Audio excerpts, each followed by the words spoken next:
Hi guys, a very good evening to all of you. Welcome to another episode of Lunch Actually webinar. I really miss you guys because actually it's been 2 months since I last met you on a webinar because last month my colleague was actually the one hosting it. So just want to know, how are you guys? Maybe you can say hi in the chat. I'm sure I saw quite a number of familiar names. So you can say hi in the chat right now. I see quite a number of you saying hi. Hui Xian, Sharon, Ellie, Shu Yun, Skyny, Evelyn. Wow, so many of you guys. Let me see who else. Belinda, Cheryl, Yoke, Evelyn. Yes, so I see many familiar faces as well as new names as well. So thank you so much for taking time out on the Thursday evening to join us again. So how has this month been for you? So I think in a lot of the countries that we are in, some of the restrictions have been lifted up. So maybe you can also share with us where you're from, so you can say if you're from Singapore, you're from Malaysia, or which part of like Malaysia you're from. If you're from Indonesia, Hong Kong, Thailand, yeah, we usually like to do a roll call at the beginning of our webinar. Yes, so let us know where you're from. Let's see. Wow, a lot of people saying hi. Hi, Beam, Tony, Gladys, Jessie, Lizzie. From Singapore, Ipoh Para, Indonesian studying in KL. Wow, like we have some of you here are quite young, sorry, staying, not studying. Okay, Yoke, Krishan, yes, Krishan, it's been a while. Hui Xian is from Malacca, Evelyn is from Singapore, KK is from Hong Kong, yay, we have someone from Hong Kong, and we have Skyny from Indonesia as well. Okay, so we almost have all of the countries that we are in represented here today. That's really awesome. So I'm really excited for tonight because we have a very special guest joining us, and I'm sure you know who she is because you have seen the poster you have sent out, and I'm sure that's the reason why you're here with us. However, before we start and introduce our very special guest, I also would like to share with you why this month, April, is a very special month for us. Okay, so who would like to guess why is April a very, very special month for us? Hint, hint, so it's actually a milestone for lunch actually. Anybody would like to guess why is April a special month for us? Yay. Wow, Evelyn, you're very smart. You're right. It's our anniversary. Okay. So anybody would like to guess like how old is lunch actually this year? Yeah. How old? Okay, we have some answers coming in. Ellie say 15 years. Sharon say 10 years question mark. And then we have Belinda who say it's her birthday month as well. Okay, Belinda say 10, Evelyn say 15 question mark. Krishan say probably 15 to 20 years. Okay, we have some who have gotten the right answer. Okay, so we have Z who say 18. Good job, Z. And then we have Stephen who also say 18. And we also have Wong who say 18. Wow, quite a number of you saying 18 now. Kayong, Belinda, Eileen, Jia Hao. Good job, guys. Yes, you're right. So lunch actually is 18 years old this year. Wow. I actually feel quite old. So for all of you who are newcomers, welcome. My husband and I, Jamie, started this business together with me 18 years ago. So it's definitely amazing to look back on all the different milestones, and we are definitely looking forward to many, many more years to come. And of course, we want to create 1 million happy marriages, which is our big, hairy, audacious goal. Okay, so I think most of you would already know, especially those of you who have joined us for many times before this, that our webinar is designed to be interactive. So you'll see that, you can put in your answers or just chat with me on the chat itself. And, we would love it to be participative and interactive throughout the session. And of course, there's also a Q&A box. So you can use the Q&A box to put down questions that as you listen to our special guest for tonight when she's sharing with us. And if you have questions for her, you can put it down in the Q&A box, and we will do our best to take as many questions as possible, towards the second half of the webinar. So do pay attention, and of course, take lots of notes because we want to have some interactive questions from you as well. Okay, so I think, as you know, we also like to do polls as well because we want to make sure that you're there, you know how all this works. So we just want to find out from you guys, how did you actually hear about tonight's webinar? Okay, so I'm going to put out the poll right now. It's going to be popping up right in front of you. How did you hear about our webinar tonight? Was it through Facebook? Was it through Instagram? Was it from our website, our electronic direct mailer? You're referred by a friend, or maybe it's others. Maybe if it's others, you can like also share with us in the chat, like how do you actually hear about tonight's webinar? And those of you who have already answered, maybe you can also share with us like what is your number what webinar is this? Is this your first time here? Maybe we want to welcome all our newcomers as well, right? If it's your first time here, you can like just enter the numeric 1, you know, 1 in the webinar in the chat right now. Or if it's your second time, you know, your third time, fourth time, let us know. Okay, so we have quite a number of first timers here. Sharon, welcome. Belinda, welcome. And then we have Siu Moy, who's here for the third time. Sarah, first time as well. Evelyn is like, she can't remember, so she said 5th to 8th. Thank you for supporting us. Wing Leong saying first time. Priscilla, third time. Stella, third time. Felicia, first time. Shu Yun, first time. Lydia, first time. Wow, quite a lot of newcomers here tonight. Okay, awesome. So we are looking forward to have fun together with you, and of course for you to learn new things as well. Eugene is like probably 7. Yes, 7 is a good number. I like the number 7. Okay, so I'm going to close the poll right now. 70% of the room have already answered. So a majority of you actually know about our webinar tonight through our direct mailer. Awesome. And some of you are from Facebook. I think Facebook is the next highest, and then the rest are like Instagram, website, and referred by a friend. We are glad to see quite even though it's a small number, but we are quite happy to see quite a number of you came here through referral by a friend. So we always also want to share with you guys, you know, since our webinar is free anyways, it's complimentary, and it's really our way to give back, I would say, to the public, to the singers out there. If you enjoy tonight's webinar, do, you know, remember or feel free to share with your friends. And if you like, you can always just, you know, like take a screenshot if you're watching this on your phone, or if you are watching it on like your computer or something, you know, feel free to just put it on your Instagram and just tag us, you know, and just let your friends know about these webinars that we are holding. Okay, so with that, I'd just like to share very quickly with you guys about who I am and what we do, because I see that there's quite a lot of newcomers tonight.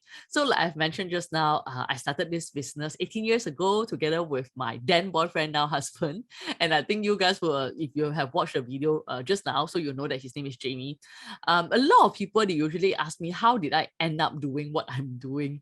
So my background is actually in law. And then after that, I did a master's in HR. So how I ended up being a matchmaker was because I was in a bank and I saw that a lot of my colleagues were single and not dating. And I was quite curious because I was wondering, like, if you are, you know, like working in the bank, you know, like generally they are like eligible, they are attractive. So I was like thinking, how come they are single? So at the same time, quite a number of my friends are also getting married or getting engaged. So I realized that people who were getting married or engaged, they usually met their other half at school, at university. And that's where I met Jamie as well. So I realized that if you kind of miss the opportunity of meeting someone at school, at university, it gets increasingly more difficult to meet someone. And so at that time, I came across the concept of lunch dating, which has been popular in UK, US, Australia, but nobody was doing anything like that in Singapore or Asia. So I thought like, wow, you know, I really can see my colleagues doing something like lunch dating. So that was how we got started 18 years ago. So currently we are in 6 different locations. We are in Singapore, Malaysia, Hong Kong, Indonesia, Thailand, and we have also started our B2B business in US as well. So these are the 6 locations that we are in. What we do is, I think I would just like to focus very quickly on our matching philosophy. So a lot of singles, if you ask them why they are single, chances are they're going to tell you that because I've not met the right one. So a lot of people are very focused on meeting the right one. But what we have realized is that meeting is just one part of it. So a large part of finding the right one is also about being the right one and choosing the right one. And that's the reason why we have also gone into date coaching and image coaching, because we feel that these are some of the ways that we can help our singles or empower our singles to be the best version of themselves. And our webinar that we actually started during like COVID period, that was in 2020, like we just felt it was a way to really give back and just share our knowledge, our expertise, and what we have learned, you know, all of these 18 years of experience. And then we just want to share with you guys. And of course, at the same time, we also bring in experts in other fields, like for example, our special guest for tonight, to share on topics that we feel would be relevant to you guys. Okay, so that's my very, very quick introduction. So now let's jump into the main dish for tonight, which is our tonight's webinar topic. I think all of you know that's why you're here.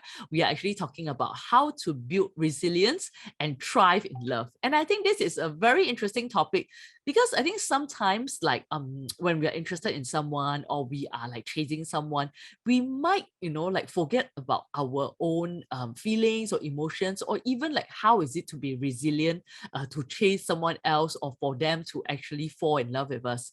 So I think it's very important for us to actually understand ourselves first before, like allowing someone else to come into our lives, so that when the time is right, when the time comes, we are ready to be the right one for them as well. So now I would like to welcome our amazing guest for tonight, which is Irene. Irene is a career and relationship coach. Irene, are you there? Yeah, she's there. Hello. So hi Irene, Hi. and I mean guys, please give her the lunch actually welcome, like please say hi, hello, welcome to Irene in the chat right now. Yay. Okay, so we see a lot of people saying welcome to Irene here. So while they are welcoming you, Irene, can you tell us a bit more about yourself and actually how you come about doing what you do? Okay. Hi, everyone. Thank you, Violet and team, for having me today. But first of all, Violet, I want to wish you lunch actually a happy anniversary. It's just amazing. Thank you. Yeah, Thank it's you, very Irene. amazing to hear your story and the missions, right? So I mean, for myself, I am the founder of Irene C. That's my name, of course, a transformational career and relationship coaching service in Singapore, right? So prior for me, to be a full-time coach, I was actually informally coaching individuals over 10 years during my corporate days as a HR professional, right? I was also a HR, right, back then. Yeah, same like you are a master in HR, right? That's why. Yes, that's right. Yeah. Yes. So having started my life, right, in poverty and experiences that kind of mental resilience myself, I actually turned to neuroscience, to heal that long-term effects of mental well-being. And I kind of like transformed my life. So I started this journey with the same aspirations to create change in life, as I always believe, right? Everyone has the ability to actually reauthor their life story, regardless what circumstances that happen in their life. So that is my aspiration, right? So I took on my coaching certification later, and I will say that now I am a certified brain-based coach from Neuro Leadership Institute. So today I created my coaching program, basically focusing on addressing all the unconscious bias, guiding individuals to build healthy relationships within themselves and those around them. And of course, advocating for mental resilience. So my mission, I would say, is to transform individuals from doing to being whom they desire through using the neuroscience methodologies, tools that I actually apply on my own experience and help them to tap into that brain power to create the change, right? So for me, when I'm not juggling with my transformation life mission, I love to draw, I love to paint, and of course, I do post a lot of my inspirational contents around my own life experiences and putting in all the brain-based key areas as teaching values to my followers. So I am married for 8 years and I'm blessed with one cheeky 7-year-old boy. So I guess that kind of summarize about myself. Oh, thank you so much, Irene. And I think we can see your cheeky 7-year-old boy photo behind. Oh, yeah. He's very cheeky, I can tell you. He has a lot of that idea in him.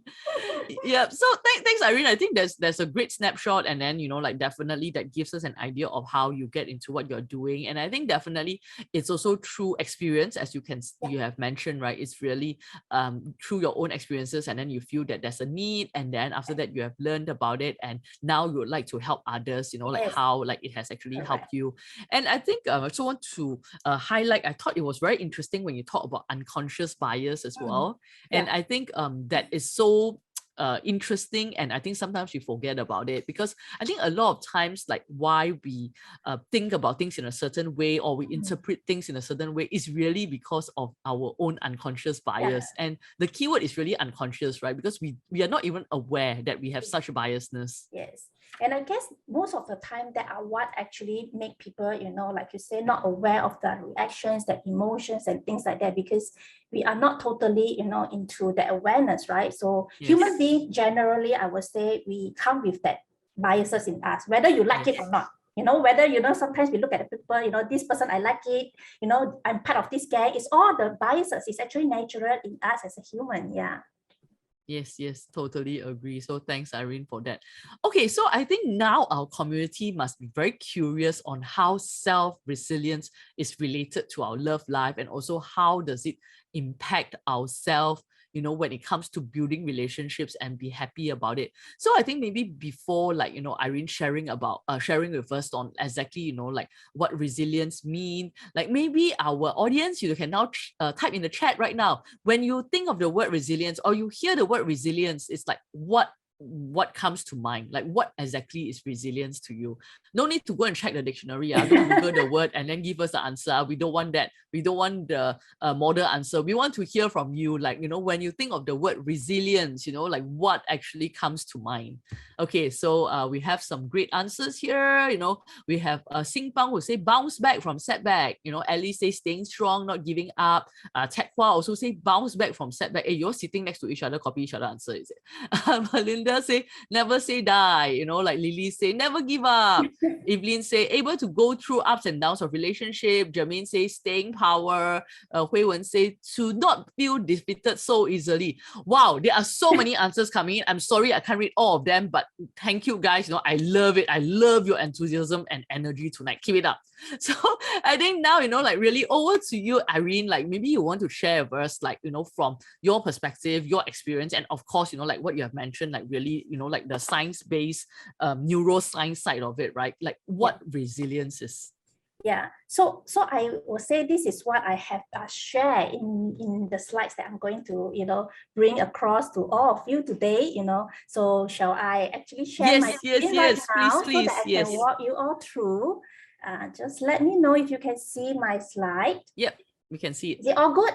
Yes, all good. Okay, great. So again, I want to welcome everyone, and thank you for spending your evening with us today. Of course, I'm very excited today, and hope that all of you are the same, right? So again, I think we have talked about, what we're going to try, share today, but my promise to you that this evening, this is not going to be like any typical sharing that you will see. I will say, like, I think Violet mentioned is going to be going into the science-based route of building resilience and how we thrive in love, right? So this is what we are going to go into today. But before that, I just wanted to ask all the audience, try to put your phone aside, don't multitask, set the intention that you really want to focus on these sessions.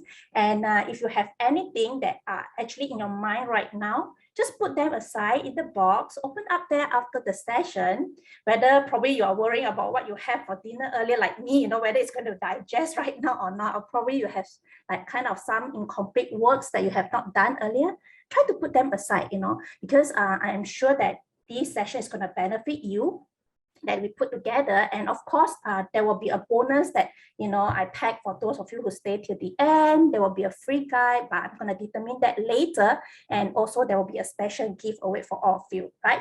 So with further ado, let's take a look of what we are going to cover in the next 45 minutes. So we will look into that unshakable core of resilience. So understanding the science and practice of resilience. Next, we will dive into the common roadblocks of falling and finding love. Then, of course, that is the part that I'm going to touch about the 4 proven shifts based on science to step into that love game and how they can empower you to thrive in love, right? So I will also share a real case study of my own relationship resilience evolutions and how I come about it. Okay, so towards the end, of course, like Violet said, we will open up the floor for Q&A. Yeah. So if you want to attract that perfect love, like I say, and have that lasting, successful relationship, then this could be the most exciting webinar you could come across about. I can guarantee that, right? So you're about to explore how actually to tap into that brain power and how we can build that lasting resilience. So by mastering all these skills, I would say you could build a healthier, happier, and more fulfilling relationship. But again, like just now, before I share what it is, I think we do have Violet asking, the ground and also the audience, what actually resilience means to you, right? So we heard a lot, like Violet, they are talking about some of them never die, just have courage, never give up, things like that. And I think a lot of us share that kind of common definitions about what resilience means to them. So generally, in the nutshell, right, these are the common resilience that we see most of the time. And we define it like some of them I also saw in the chat box that they talk about, to bounce back from challenging situation, right? Generally, this is what most of us refer to, like the ability of someone or things to actually recover quickly after something unpleasant. So in life, I think simply put in the layman term, I guess it means that we are just overcoming our adversity and therefore we actually survive through that, the challenges, right? So the thing is that most people survive resilience, but not many actually thrive through it. So what are actually the reasons? But because before I go into that reason, let me kind of like put into what are the differences that I'm talking about here, right? Surviving means we actually continue to live our life as it is, despite all the challenges that we face, or even we overcoming that. We took what happened to us as it is, and then we continue to live our life. But thriving, on the other hand, means we refuse to take what just happened to us as it is, but rather really understand what actually caused it. We try to find that way to learn, and grow through it. So the key of thriving here, I would say, is growth. So that could be the reason, why some, survive and do not thrive. And of course, the reason are those, for people who have lacked clarity. They actually do not have that clarity about what factors that actually contribute to their mental well-being. Thus, they actually struggle as they have no clue. And that, of course, will lead to their lack of commitment, right? To be intentionally in overcoming or improving their well-being. When one doesn't have that clarity, like we always say, towards the situations or their reactions that influence them, I mean, they can't be intentionally, taking a commitment actions towards that, right? I mean, that is normally what happens when we can't know what is happening to us, or we are really understanding or having that clarity. So therefore, they just continue to struggle and lack that confidence to actually take on what life has to offer them. They will view everything or every obstacles or challenges that happen to them as something negative. It's a negative reflection to them of their own abilities or even their self-worth. So these are the reason why most of them actually survive instead of thriving, right? So let me, go into what actually resilience means, in the terms. Resilience is not actually about the ability to just bounce back from life inevitable pains, disappointment, failure, but it's that process of transforming and growing through it. And that is what it means by thriving. So having, like I said earlier, having that clarity about the factors that actually contribute to your adversity, give you that new perspective on what actually the challenges can teach you or guide you. And that helps you to actually build up your confidence. And of course, take that intentional actions, commitment towards your own well-being. And because of that, we change as a person. We gain new perspective over things, and then we have a different appreciations over life. So this is what we mean by resilience in terms of growth, in terms of transformation, in terms of thriving, right? So let's take a look. And nearly all of us, I think, we have the experience that comes and go, be it any good challenges, bad experiences, we do have that. And based on science, it says our brain actually has the ability to grow, and change in response to our experiences. So the key to develop that lasting resilience is to know how to turn that passing experiences into that lasting inner resources that build into our brain. So let me ask, the audience right now, I'm sure everybody, like I say, we do experience challenges and things, happen in our life. Do you really take note of those experiences, challenges that happen in your day? Or you probably kind of like just let them pass by and move on to the next thing, So I would like to ask about the audience, and how about yourself as well, Violet? Yeah, I think like, what you have shared is definitely very interesting, and I think maybe a lot of us wouldn't have expected, because like just now when we asked the audience like what does resilience mean to you, right? I think a lot of people definitely like kind of got the first part right. Like when people think of resilience, it's really more about, okay, like never say die, never give up, bouncing up from challenges and things like that. But I think the next part of it, which is actually what resilience is really about, is I really like the way that you put it. It's not just taking what is given to you. Yeah, it's really like not taking what is given to you, right? And in a way like growing or challenging that or asking for more, and then as a result of that, you don't just merely survive, but you thrive. I'm like, oh wow, that's so interesting. And I mean, it just kind of reminds me of COVID as well. Like, because COVID in a way is like, a lot of people just say that, okay, like we'll just try and survive, like, and I'm sure like some people survive, but some people thrive, right? So the people who thrive are the people that, like you say, ability to grow and change in response to that experience. So I mean, to a certain extent, that was kind of from the business perspective, like what we did, like we didn't just want to like survive COVID, right? Like we are like, okay, how are we going to like take this, like, and just create this into an opportunity for us to actually go to the next level. And I think this webinar itself is actually one of the things that we did. Yeah, so that's like my experience. Like, so what about you guys? Like what are your thoughts? Like, based on what Irene has mentioned just now, like tell us in the chat right now. I mean, some of you earlier have said like when I think Irene was talking about the 3 legs. Okay, now we are going to test you guys. See whether you have been taking notes or whether you have been listening. What are the 3 legs? And then it's very good. It's all start with C. Like why some people are not able to thrive, but some people are able to only survive. What do they lack? Yeah, Gordon, exactly. Test. Yeah, I asked you all just now to take notes.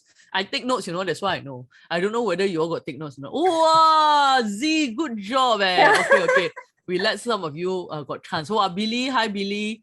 Wow, not bad, not bad. Okay, we have all the right answers here. Okay, so the 3 C's are clarity, lack of commitment, lack of confidence. Irene very good, right? I tell you, our group very good one. Wow, they're very committed. Yeah, so let's see. We have some answers here. Z say some people take past experiences as preventive measures. I agree. I think Irene, you think so too, right? Yes, like yes, it's like a definitely. defense mechanism, right? And then I think Krishan here say that equating resilience with the law of attraction and abundance mindset. She agrees that surviving and thriving are important elements related to resilience. So what's your take on that, Irene? Like, I mean, I love how like law of Christian attraction say that, as Yes. in like, she's agreed that there is an important resilience. And I guess today, we're going to talk more about, addressing all that. And, maybe when we talk about law of attractions, like Violet, I think a lot of people think the things that happen, it could be the nature itself that we attract, but actually in terms of neuroscience, it can tell, in details of that. And that is what I'm going to share later on, so that people will have more understanding of how our brain actually works. And Wow. and I guess I also love how Z was talking about, people take all those past experience as a preventive measure. I guess this is something, a topic that we are right on, for all of them. Yes. Yeah. Wow. So wow, our audience are all paying attention right now. So maybe Irene, like wow, everybody's so excited. Please continue with your sharing. Yeah, let's dive in, Violet. Let's dive into Yes. how our brain actually process this experience or challenges that I earlier mentioned. Yes. So let me put in a very layman term now, or else it would be very dry, right? Talking about brain in scientific action. So generally, our human brain are functioned into 2 skills, I would say. Pleasant thing, unpleasant thing, activated, and those deactivated, generally. So when there's a situations or experiences that actually arise, or in the brain, it triggers that thoughts that actually call out our emotions. So these emotions descriptions are actually ones that explains our feelings most of the time. So all our feelings have a functions that will create a sensation in our body, that kind of feeling sensation in our body. For example, if we feel fear, scared, for example, when we are preparing to do something big or going for a dating with a new person that we haven't met before or go for that job interview, the emotions will help our body directs that energy towards a getting ready state, right? So for another example is that if you feel sad in response to certain life event, it helps us to reflect on it, process on it, and seek comfort. So feelings and emotion, I would say, is meant to flow. Regardless, whether it's good or it's bad, it will just flow. So we all experience the same kind of basic feelings, I would say, but how you feel and when you experience them are all different, right? All of us have that certain belief system. So this belief will actually build around our experiences that we gain through our life, the people around us, our parents, colleagues, friends, and etc. And this belief actually build up our emotional stories that were part of us, and they become our core emotions. So who we are, how we see the world, is defined by all these experiences that we gather or we learn across the time from the childhood to when we grow. So our brain will predict how to respond to all these events based on these experiences. And that is what it actually directs our actions. So I can give an example. Like just now, Z was talking about the negative, past experience. So like, for example, you have that past bad experiences being hurt in relationship. Your brain will predict that in future, you need to be careful, right, in the relationship. Or maybe you have been told that you are not attractive, you're not wealthy, you're not successful. Then your brain will predict that this is you, especially when you meet someone who creates or triggers that emotions, that feeling in you, or when you come to a certain similar situation that trigger that. So most of us, I would say, we can't control that emotion that happen, automatically, because it's actually respond in whatever that is stored in our brain. So our belief actually affect what we take in from all these experiences. But what we can control is our awareness toward these experiences that we encounter. So let's move on and see how actually our awareness can help to navigate the emotions. So again, as a situation arises, it triggers our thoughts and our brain search for the information that is stored in our memory, and then it will send the emotions to you. So instead of you allowing that passing experiences to just go through, this is where you pause. Try to categorize them and ask, what are these emotions? Take notice of what actually happened in your body, what you feel right now, and how that affects you. So by spotting that, you can actually bring control to the actions instead of allowing them to just run through automatically. You make a choice to decide, right? And when you make that decision, we will create the different actions. So our awareness of this passing experience that go into us is actually the long-lasting inner resources that help us thrive. So let me just take a pause for a while. Let's just do some exercise here while you all listen to me, while you're all taking into this experience right now. How do you feel? You try to pause and then try to go into your emotions and try and understand, how do you feel? What is it telling you? What are you actually learning or hearing from Irene? So also again, I will just pause, because if you have any question in the chat box, you can type in, while you are still doing and trying to engage yourself in that thoughts and things about what's going on with your emotion right now. Yeah, so I'll pause if you have any question about what I'm sharing. How much time is allowed to pause? That is what Z asked. It can be as maybe a few seconds is good enough. The point is that is whether will you take that pause to actually engage. Some people have that emotion that come very fast, but without even a second pause, you will just let it pass. So you can take a minute or so to just try to engage in that. And how do you feel? You can let us know in the chat box.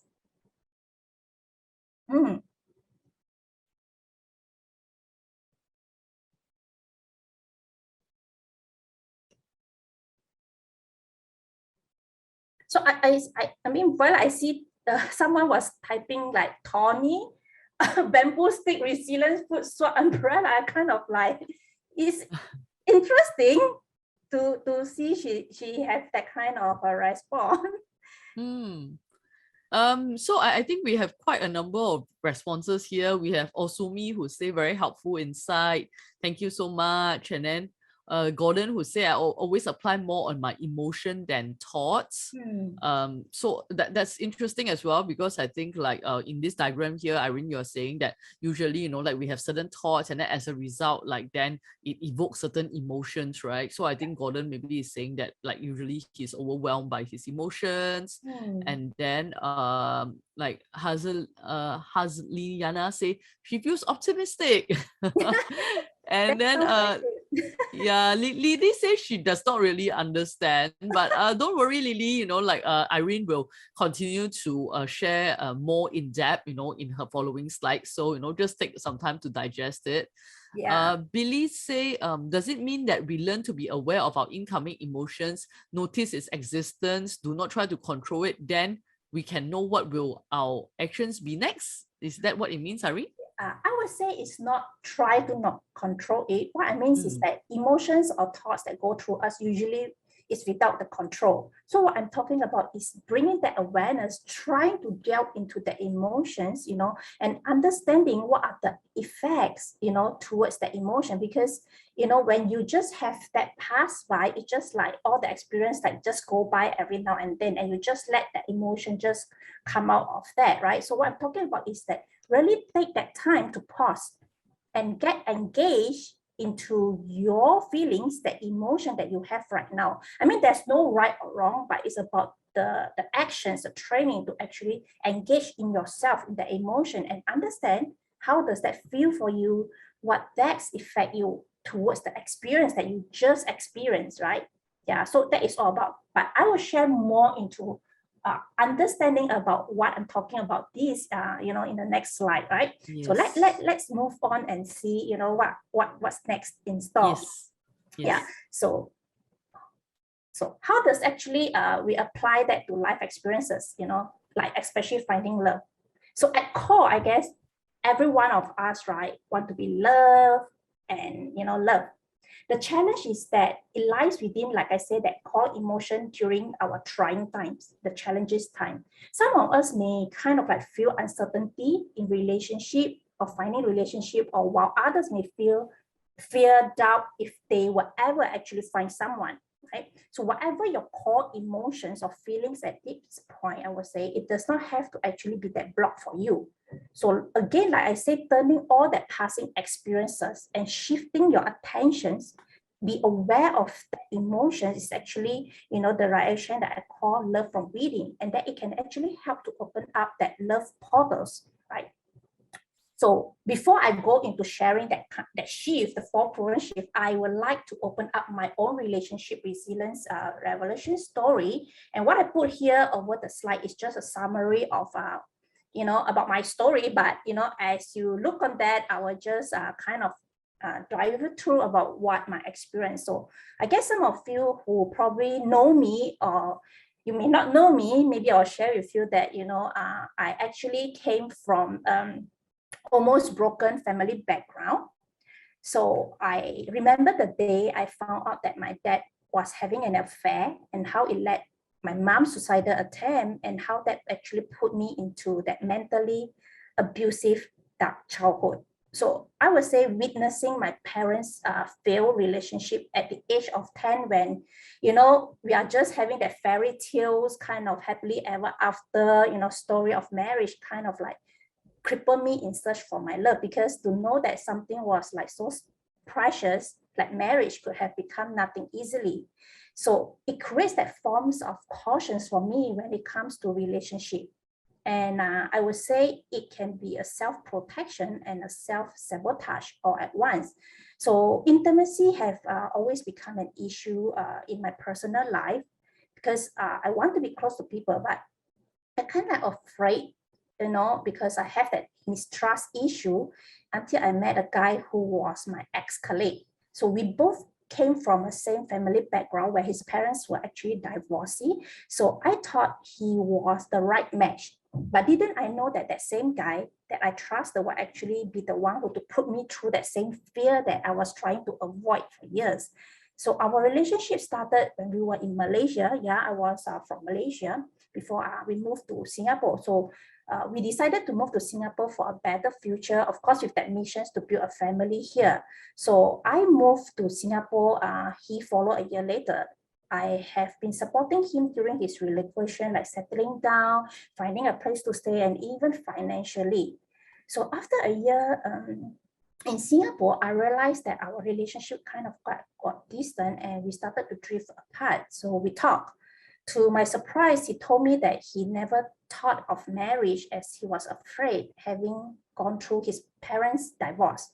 So I recall we were in our third year relationship together at the time. Of course, hearing from him, I kind of like affirmed him that I can well resonate with him and that we can definitely work out our fear together to overcome these challenges and blah, blah, blah. He agreed, of course, to stay and continue our relationship. But 6 months in the relationship, I found out that he cheated on me and he was actually seeing another lady. So instead of telling me that truth, he called off our relationship, giving me that same reason he gave me. Out of fear of being alone and not being able to find love again, I, of course, pleaded him to stay and he decided to leave. And later on, I found out that he actually married that girl. So I struggled to get over the emotions of betrayal and trust for years without being aware that actually my childhood and past relationship experiences has created that belief system in me. And what is that belief? The belief is that all men can't be trusted. So it becomes part of my core emotions. So of course, being weighed down by all this baggage of emotion, it does not stop me from continuing my search for love. But it does create that cautious emotions in me, you know, that trust and being vulnerable. And because of that, I can't really open up every single piece of me with my partners at a deeper level in my subsequent relationship. So when I fail to do so, it always ends up with unnecessary conflict in my relationship. So none of my relationship lasts after that. So I thought I was like protecting myself from being hurt, you know, and but I guess I was like hurting myself, hurting the relationship. And I never trust that I am actually worthy of love. And neither is my relationship. So I keep on for years actually circling in the same direction, in and out of the relationship and letting these experiences pass by. When all the experiences kind of like ended in the same situation, I started to ask, why is it so? Of course, by nature, I will blame myself for everything that happened. The more I dwell in the emotion, the more it starts to build on me. So I started to kind of like look up for, you know, a books like relationship books, self-help guides book, but I would say none of that actually appealing to me until I came across one book, Getting in Love, or Getting the Love That You Want, written by Dr. Harbour and Dr. Helen.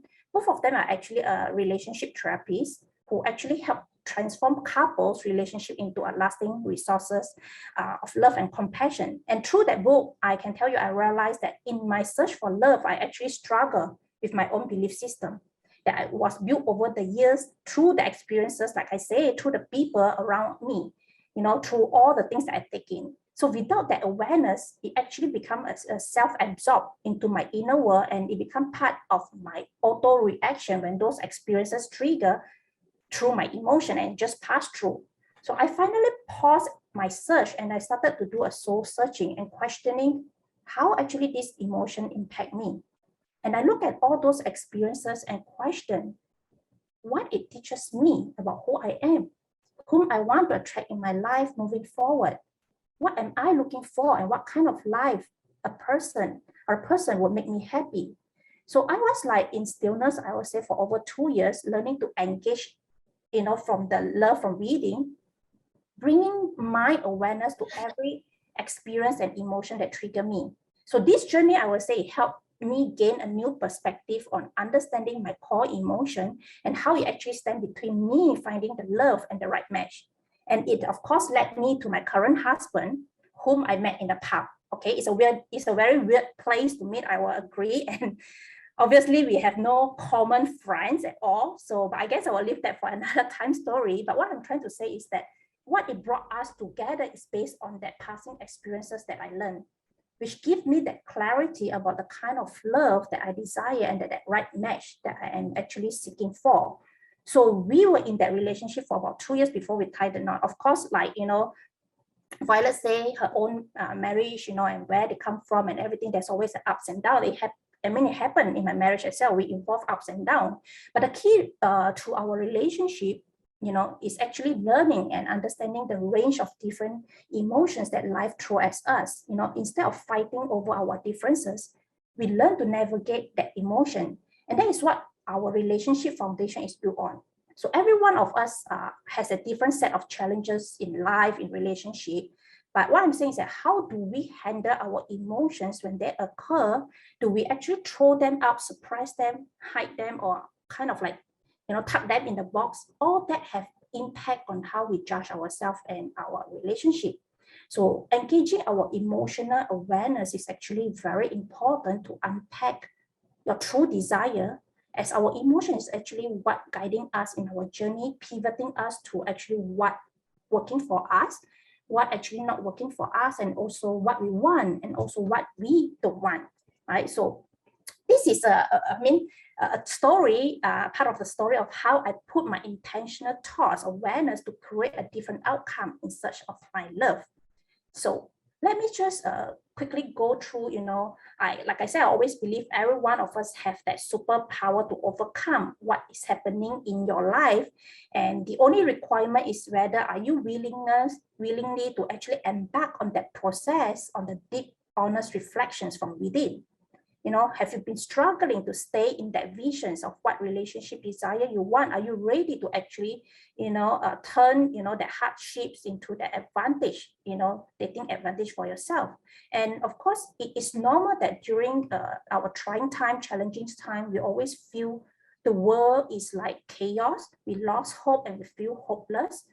But instead of like sinking into the isolation, hopelessness, loneliness, we can actually choose to focus on being hopeful, curiosity, explorations, and also probably discovery within ourselves, what we are actually looking for in love. And remember earlier we talked about how our emotional awareness, and considering all the choices that we make will actually guide us towards that outcome, right? So how will that 4 proven shift that I'm going to share with you later actually will help? So actually, I myself have applied this shift and I actually thrive through my adversity. And I'm confident that it will actually do the same for you. So basically, it will help you to actually discover the impact of your core belief and how you can conquer that to a more positive emotions and how actually, have a more excited to attitudes of what you actually can bring in life, especially in your relationship. And like Violet say, how do we become your best version of yourself and unleash that lasting value of all the experiences and build that self-reliance. And of course, with that, you will attract a more successful relationship, be more healthier and happier and have those fulfilling life that you want or relationship. But of course, before I go into, I just wanted to actually highlight that what this program is not about. This program is not about any severe life-threatening events, death or anything that need a professional help. If you do, of course, you have to seek appropriate professional help. But what this session is about, like I say, my coaching is always focused on building that mental toughness over life challenges and, relationships and also even in career. Right, so let's dive into the details of that 4 proven shift to step into your love game. So this is the way our challenges in life impact us and how we live today. We survive our challenges and we hope that someday you will find your prince charming, princess to be, but the day seems like very far, it never comes. You spend hours time meeting people, yet you're stuck in that same status, right? And you kind of like burn out and your hope shattered. You get frustrated, angry, and your well-being suffered. So you are actually not living that kind of one precious life of yours. So these always actually are what is holding you back from your life success, and especially in relationship, right? So what I want to say is that now is your chance to turn your life around by avoiding all these mistakes and finding love. Avoid focusing on conditions versus experience. So condition means is what kind of condition are you seeking when it comes to relationship? You know, for example, you may say that I want to have a romantic, wealthy, good-looking partner. That is a condition, right? But instead, focus on experience, understanding why are you seeking this condition? Are you seeking, you know, this condition in terms of experience, love, joy, self-worth, respect? So it's like between the means and end. And the important part is actually understand the experience that you are seeking rather than the condition. And that is actually what guides you to attract the right match. Second one, of course, don't confuse over obsessive love versus convenient love. So obsessive love is basically, I call it as the, you know, a rainbow stage of illusions when you're first starting to be in dating, when you fall in love, everything seems to be very perfect. And even when your friends tell you that, hey, you know, I don't like he or she's, how he actually get angry with you most of the time, you kind of like found a lot of reason. It's okay. I mean, I can understand him. You know, he always apologizes after he blown up to me. I can understand his emotion. You know, that is all obsessive love. And it happened in the very early stage of a relationship. But convenient love, on the other hand, is more intentional, conscious. You know, it is a commitment to love no matter what happened, even after that particular rainbow stage of love, you know. So when you are in this stage of convenient love, it's actually a stage that, you know, you have to understand it comes from a thoughts awareness that two parties, the two person are actually from a different background, you have a different perspective, from a different brought up, you know. So the third one is to rule by criticize versus communicate. So I think everybody know what is communicate and criticize, like letting your emotional language take over your mind. If you are not aware, you just have the emotion passing through. When that trigger, we often unable to express clearly actually what we want. And that actually leads into our judgmental. And we criticize and we defend and we attack our partner rather than we simply sit down and understand, like I say, you know, that you are in the convenient love, understanding that two persons are from two different backgrounds, have a two different perspective and brought up, right? So the fourth one is about confuse over compromise versus change. Compromising, I would say, is meeting in the middle, and change is kind of like asking someone to be another person. So put yourself, you know, like you give up your needs and give in to that partner's need. That is change.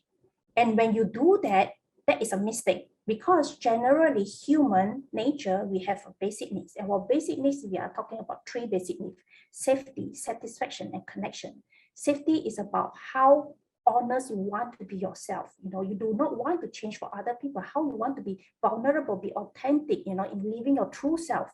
And satisfaction is about, you know, how you tend to actually avoid your own needs, you know. Don't change for that, you know, because you want to be feel satisfied for your own needs, you know, otherwise you'll be frustrated, you get angry and disappointment when things doesn't go out. And of course, connection, we talk about, you want to have that care, love, and understanding that this person are actually connected with your needs as well. So these are all the mistakes that happen, you know, usually when come to relationship.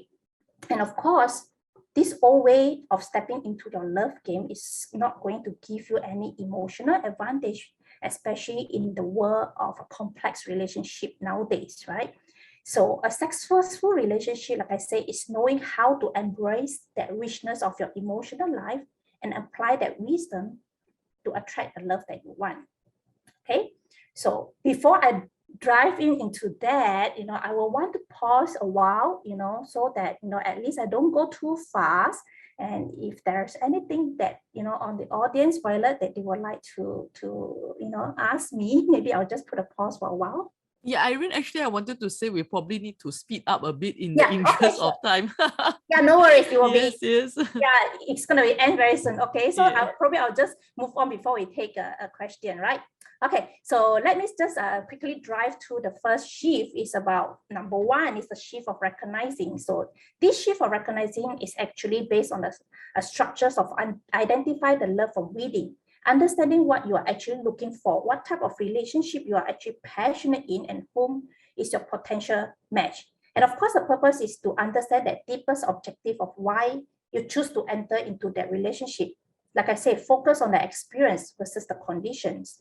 And I guess many single fail in dating or thriving through because they never clearly understood their objective and the purpose of why they tend to be in that relationship or in love.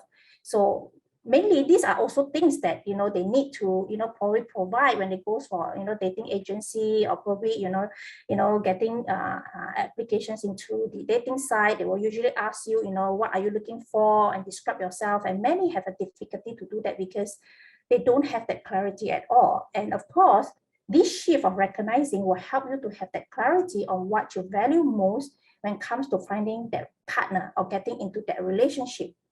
So having that clarity actually will drive you as what you stand for and allows you to understand more of yourself.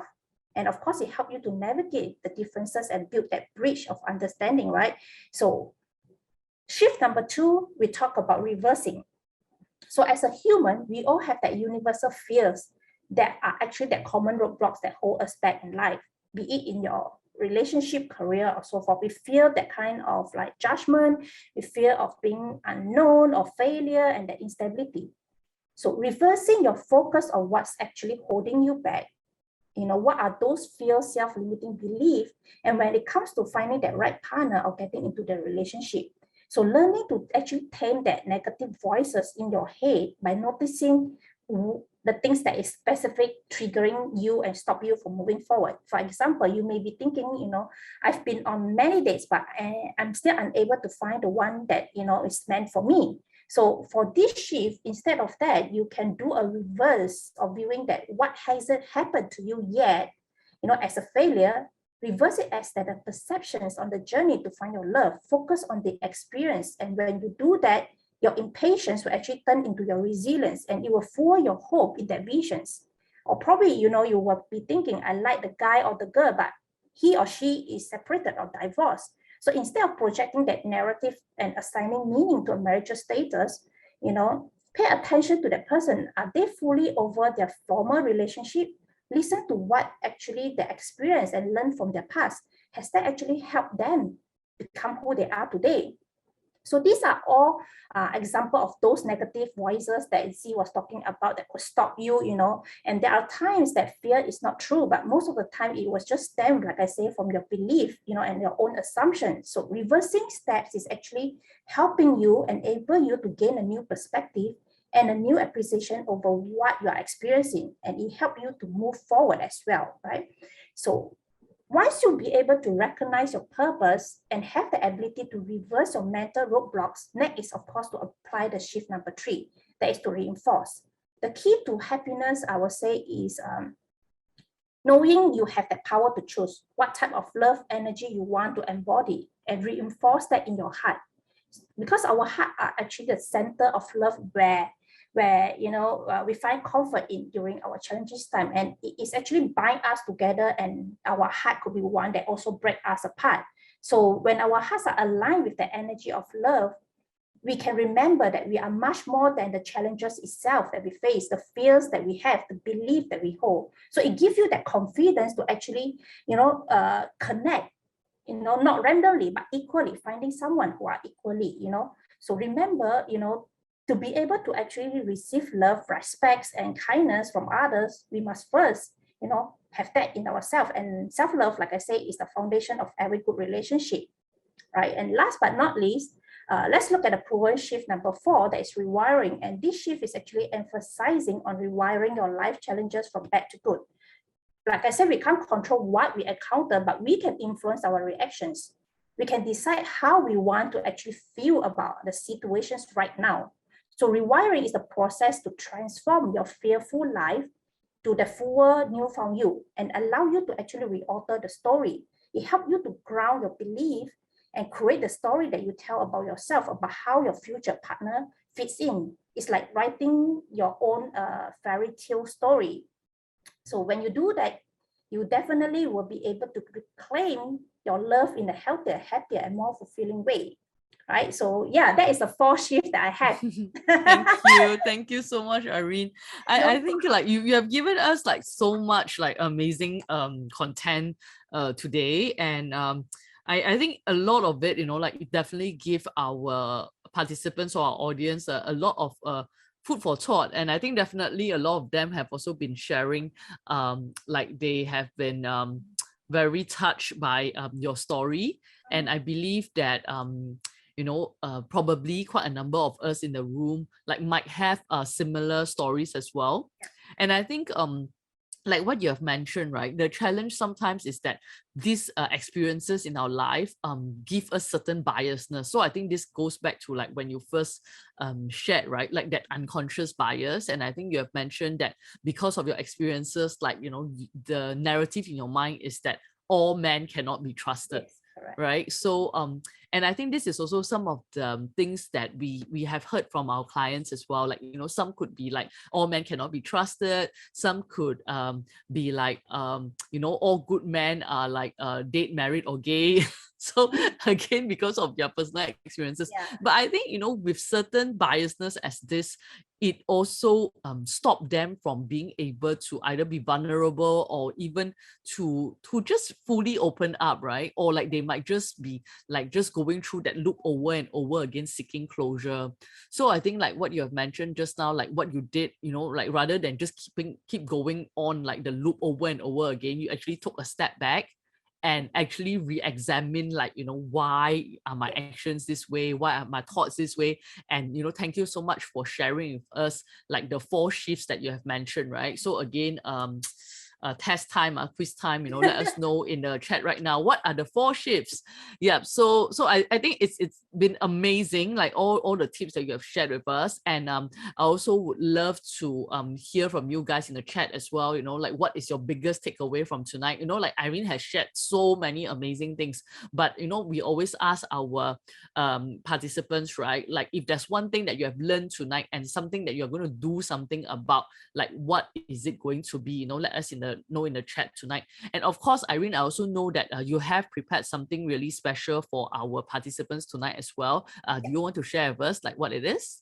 Yeah, sure. Yeah, while they're doing that, actually I have one slide that I wanted to share, but I think, you know, if you have time, probably I go very fast on this, because I think I just want to put some analogy so that everybody could have a better understanding of what love from within means, right? So I put this analogy as in we often feel like we are that kind of empty pot with the lid. So we believe that our top, right, is somewhere in the world, and we kind of like search hard, you know, and when we believe that we can search, we will find the right lid to cover that pot and fill the emptiness, right? So when we look for someone, we are expecting that they will embrace our feeling, our emptiness and our suffering. But sometimes, you know, we think we found that partner who embodies all that, but after that time, we realize that we have actually a wrong perceptions of that person, and we become very disappointed.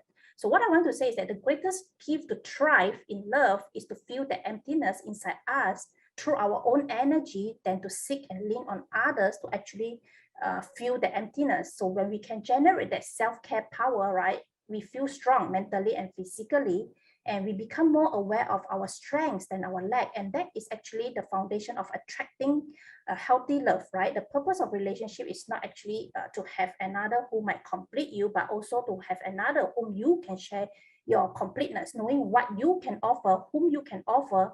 I would say it enables you to actually handle your love game, you know, better. Yeah. So that is an analogy I want to put on. While, you know, some of them, you know, typing in, maybe I'll just quickly drive through about the promise gift that I have for them. You know, I kind of like set a 5 discovery session for them next week to discuss about how they can actually apply this method personally. Of course, spots are limited and it's based on first come, first serve basis. And of course, it's totally free. And of course, the gift itself, like I say, it will give you a clarity about what you want, how it can help you, and how I can share, you know, about my program and how we can discuss what is best fit for you. Of course, there's no pressure to buy from me. Like I say, you know, like Violet, I want to give back to community and I'm here to serve. So either you decide to engage or not, it's still you benefit hugely from there. right? So these are, what I have. You can submit your interest by just scanning through the code and fill in your applications. And once I receive it, I will reach out to you to arrange for a sessions. And of course, on that, I also have something that if you wish to find out what is actually holding you back from your life, there's a free assessment that you can actually take from my website. And once you complete it, you'll be able to download the free ebook that is sent to your email. Look out for the email. So yeah, I'll just leave this page right now while I'll bring it over to you, Violet. Thank you. Thank you so much, Irene. And thank you so much for your generosity in having some sessions, for some of our lucky participants tonight, like she has mentioned, first come, first serve. So if you are interested in what Irene have shared tonight and you feel that is something that can help you, like definitely, reach out to her where she can tell you a bit more about what she does as well. On our side, I think Chaya has also shared, we have an ebook prepared for you as well. So if you're interested to get a copy of our free ebook for tonight, like you can also go to the link that Chaya is put up, and I think Chaya will be sharing the slide as well. And we're also having our webinar next month. So this is on a monthly basis. So like what I mentioned just now, if you have enjoyed tonight's sharing and then you would like to hear more about our webinars, like do sign up for the next session. So yes, so we have quite a number of things. So our next webinar is like very interesting topic by our team. So steam up your first date after the long cold wait. I think they mean COVID lah. So this will be with our love experts. So we'll be talking about conversation hacks for fun and memorable first dates. I think a lot of you have mentioned that you would like to, know what to talk about during first date, because sometimes, it's like kind of like you're kind of like a bit brain freeze, or, you're just starting like, okay, what am I going to say? And of course, I think a lot of us, we do experience first date jitters. And especially, I think after COVID, maybe we have not been going out on as many dates as we are used to, or we have not been socializing as much as we have used to. So we might get a bit of first date jitters. So we are going to talk about how to manage them and turn them into Caesars. Wow. Okay. And of course, I think, like we always ask you guys, what is the purpose of having a first date? And the answer is to have a second date, right? Yes, exactly. So we also want to share with you some flirting tips to guarantee that you can get yourself onto a second date. So if there's something you're interested in, please do go to our website, lunchhd.com/webinar to register for our next webinar. Okay, so I think some of you have been sharing with us your takeaways and also like the 4R. So great, thanks for sharing that. Oh yeah, and Chaya just put this up. So for those of you who are not our members yet, we do also have special offer for you. Quite a huge discount this month, because I guess it's our anniversary month. So if you're in Indonesia and Singapore, like you can get up to 40% off our dating packages. And of course, in Hong Kong, there's a $5,000 off for dating packages. And in Malaysia, oh wow, we have Raya Green Packet giveaway of 30% as well. So if you're interested, like do just reach out to us. You can email us at love@lunchhd.com, or you can of course go to our website and to inquire. Okay, so let me just see. We do have two questions here, Irene. I mean, if you don't mind, we have overrun a bit, but if you have time, maybe you want to answer these two questions. No problem. So the first question is, how do we reprogram our unconsciousness? So I think, this is like we talked about just now, unconscious bias, like, and undo this bad belief and change it into a good belief. I would say that, you can't undo something that is in you, because everything that happened to you is within you, from them. But what we are sharing earlier is to learn how to actually recognize that, right? And then, put that awareness to that belief. Sometimes, certain belief can be just arise due to, like I say, past experiences that may not be actually true. You may be thinking like, in the past, I have that bad experience with this ex guy. So the next subsequent will be the same. So this is kind of the things that we need to put a pause on and be aware that, this belief may not be true for the subsequent one, and learn to apply that force shift. After recognizing, you need to learn how to reinforce or reverse that, to something. And then when we talk about rewiring, it's about changing and focusing on what actually experiences is helping you, rather than what are the past things that is going to bring you. It's not about that. It's about what is teaching you. We talk about thriving, learning is all through the growth of what teach you. Yeah. Thank you for that, Irene. And we have another question here, which is there any way we can train ourselves to be aware to take that pause? So I think like you mentioned just now, a lot of times like it's kind of like automatic, right? We don't even think Yes. about it. Like this happens, then because of our biasness or the lens that we kind of see things, then we'll think certain things. And as a result, why we think certain things, right? Then we'll feel certain things. And then when we feel certain things, our body will experience certain things and then we'll react in a certain way. So I think you mentioned just now in your slide as well, like there's this part where we can kind of have that awareness and then like we take that pause. But obviously taking that pause generally doesn't come naturally to most of us. So is there a way that we can kind of train ourselves to kind of like hit the brake, you know, like and then like just kind of like take that pause? I would say it's all about intentional conscious. Like you say, because human brain are run on automatically based on whatever store inside, right? So what you do is that whenever it happens, you know, you feel the emotion. Instead of you just renting it out, you can just probably step back, count 1, 2, 3, 4, 5, breathe, or do anything that it works for you to make a pause. Some people just probably like to go and grab a drinks, or probably just walk out, you know, or leave and take a breath outside. You know, you can do anything that works for you. The idea is to actually pause, you know, and then from there you start to actually engage in yourself. You know, when we pause, when we come to our awareness, it's about engaging and asking ourselves. You know, that is where coaching is all about, right? When we engage into our own insight, we ask ourselves a question: what is happening to me now? What is the emotion now? What are the things that is good is happening? What are the things that is not going to happen? You know, what are the real thing and what are the things not real? So engaging in asking yourself is the best approach for you to pause, and to engage in that emotion is actually what we call about awareness. Yeah. Yeah. And I think it's also something like sometimes we say that don't send an email when you're angry, you Yeah, know, something correct. like that, right? Because Yes. you're kind of like you feel that emotion, you're angry, and then usually, you know, you feel like wow, you know, you're acting up, like you're just feeling so furious, and then you go and take that action and write that angry email, Yeah. but just don't send it, right? So it's kind of like that. So just kind of like take a pause and just reflect, like, okay, just take some time to think about it. Like, do you still feel the same way? Or Yeah. like maybe, you know, like the emotions that you're feeling is just automatic programming, like, but you know, if you kind of take a pause, like, okay, do you still feel the same, and then you Yeah. might actually react differently. That's right, Violet. Yes, thank you for that. And now we have another question here. Can you please give us some examples of how we can identify our love, purpose, passion, and potential? I would say that, you know, how you can actually identify that, like I always say, is from your within.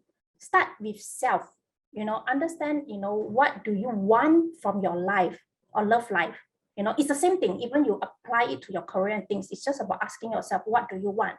You know, and if we apply it to relationship, we'll ask what that person can actually fit into our life right now, and what are the important things he or she could bring to our life, and what kind of ideal relationship. But of course, when we talk about ideal relationship, we have to be very careful on unrealistic expectations, right?